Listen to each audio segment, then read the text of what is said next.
وہی مقام فیض آباد تھا، اور ان کا ایک بڑا ہی متنازع بیان سامنے آیا۔ ناظرین، اب بے شمار، اگر آپ اسلام آباد میں رہتے ہو نا تو آپ کو بہت زیادہ جو ہے نا تھیوریز، جو ہے نا مختلف قسم کی سازشی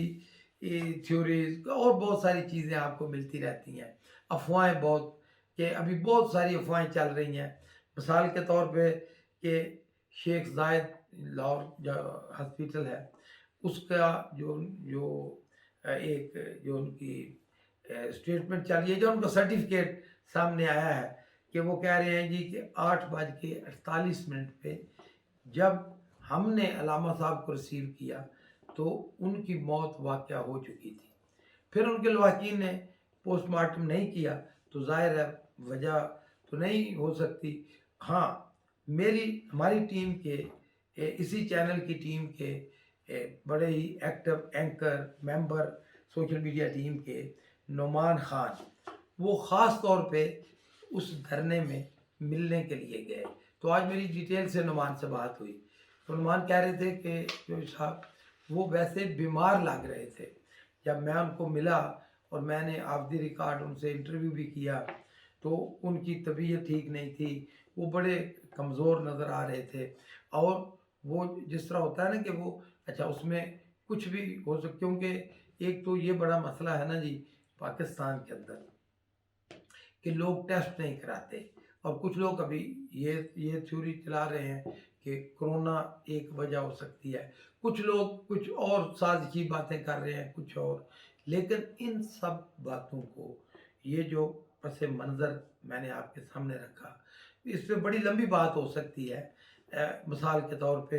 انہوں نے جو آخری متنازع بیان دیا تو انہوں نے یہ کہا جی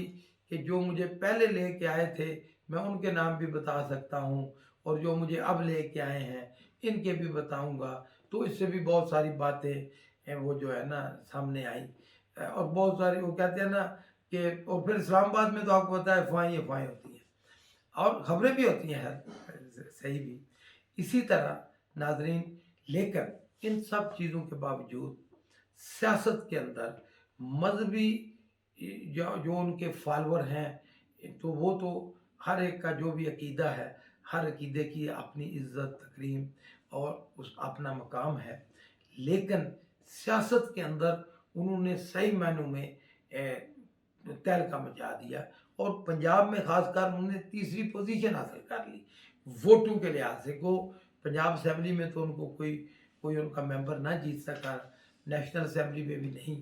ہاں، سندھ اسمبلی میں مجھے کسی نے بتایا، سچی بات ہے کہ میں نے کنفرم نہیں کیا، کہ ان کے 3 MPA جیتے، لیکن بہرحال جو میں پوائنٹ ہائی لائٹ کرنا چاہتا ہوں کہ وہ اتنے زبردست عاشق رسول تھے، اتنے زبردست مقرر تھے، اتنے زبردست وہ جس کو کہتے ہیں نا پائے کے مقرر اقبالیات کے اوپر جو ان کا نالج تھا، وہ صحیح معنوں میں اس کو قابل فخر کہنا چاہیے۔ فارسی لاجواب تھی ان کی،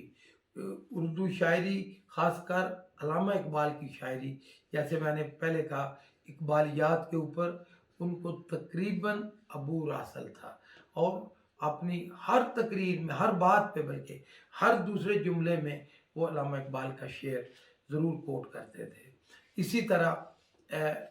ان کی جو ہمارے آخری نبی حضرت محمد صلی اللہ علیہ وسلم، ہمارا سب کچھ ان پہ قربان، آپ صلی اللہ علیہ وسلم سے جو ان کو نسبت تھی، جو عشق تھا، جو محبت تھی، وہ صحیح معنوں میں عاشق رسول تھے۔ تو اس حوالے سے ہم ان کو سلام پیش کرتے ہیں۔ ان کے عقیدہ ہر ایک کا اپنا اپنا، لیکن ان کا جو عشق تھا، جو ان کو نسبت سی آپ صلی اللہ علیہ وسلم تھے، وہ ہر مسلمان کے لیے وہ قابل احترام تھے۔ اور یقین کریں کہ جو ہی ان کے انتقال کی خبر آئی تو بڑا دل کو دکھ بھی ہوا۔ سیاست میں حالانکہ ہمارے اپنے سیاست میں ان کے کینڈیڈیٹ تھے، ہر حلقے میں تقریباً ان کا منڈی بہاؤالدین میں بھی ان کے کینڈیڈیٹ تھے اور بہت اچھے انسان، اور ہمارا ان کے ساتھ بڑا زبردست ابھی ہمارے بڑے اچھے تعلقات ہیں، اس وقت بھی بڑے اچھے تعلقات تھے۔ سیاست ہوتی رہتی ہے، لیکن علامہ صاحب کی خدمات خاص کر جو انہوں نے ایک ایک ایک ٹیم تیار کی، سیاسی ٹیم کی میں بات کر رہا ہوں، تو کہنا چاہیے کہ وہ بہت ہی اچھے مقرر تو تھے ہی، بہت اچھے جس کو کہتے ہیں ان کی بڑی اچھی مینجمنٹ سکل تھی کہ انہوں نے بڑی زبردست ایک تنظیم آرگنائز کر دی۔ اور پھر آخری میں نعمان مجھے کہہ رہے تھے کہ آخری جو ان کے سے ملاقات ہوئی، وہ بڑے کمزور اور افسردہ نظر آ رہے تھے، لیکن وہ اس وقت بھی وہ بیمار تھے، لیکن وہ بہت بڑا ہجوم اور بہت سارے وہ جو کہتے ہیں صحیح معنوں میں ایک بڑی تعداد وہ لے کے، اور وہ بھی اس فرانس کے اس ملعون کے خلاف جو ناپاک خاکے تیار کرتا ہے، اور فرانسیسی گورنمنٹ کے خلاف جو ان کا موقف تھا، اس کو آگے بڑھانے کے لیے انہوں نے زبردست احتجاج کیا۔ ہاں، جب انہوں نے دھرنا دیا تو لوگوں کو اچھا نہیں سمجھا۔ بہرحال اللہ تعالیٰ ان کے درجات بلند کرے، وہ اس دنیا میں نہیں ہے۔ ناظرین، یہ تو علامہ صاحب کے بارے میں تھی۔ ایک اور خبر آپ سے ضرور میں شیئر کرنا چاہتا ہوں، کیونکہ مجھے اندازہ ہے کہ ولاگ لمبا ہو گیا ہے، اور وہ یہ ہے، ہاں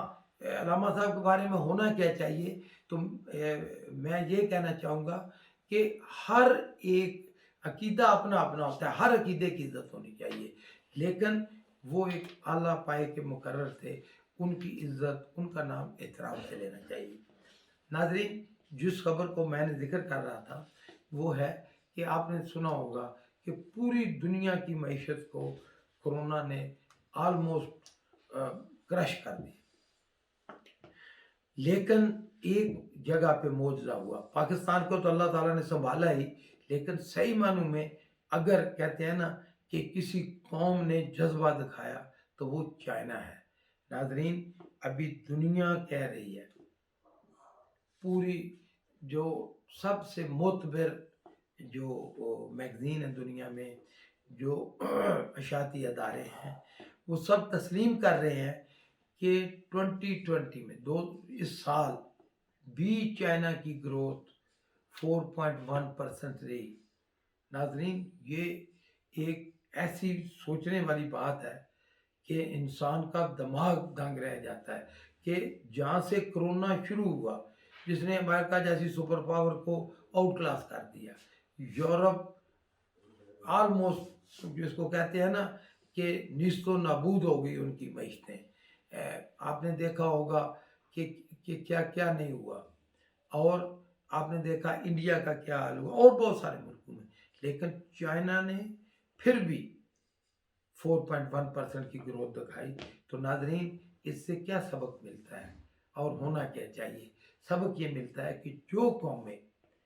ڈسپلن کو فالو کرتی ہیں، جو قومیں محنت کو شعار بناتی ہیں، جو قومیں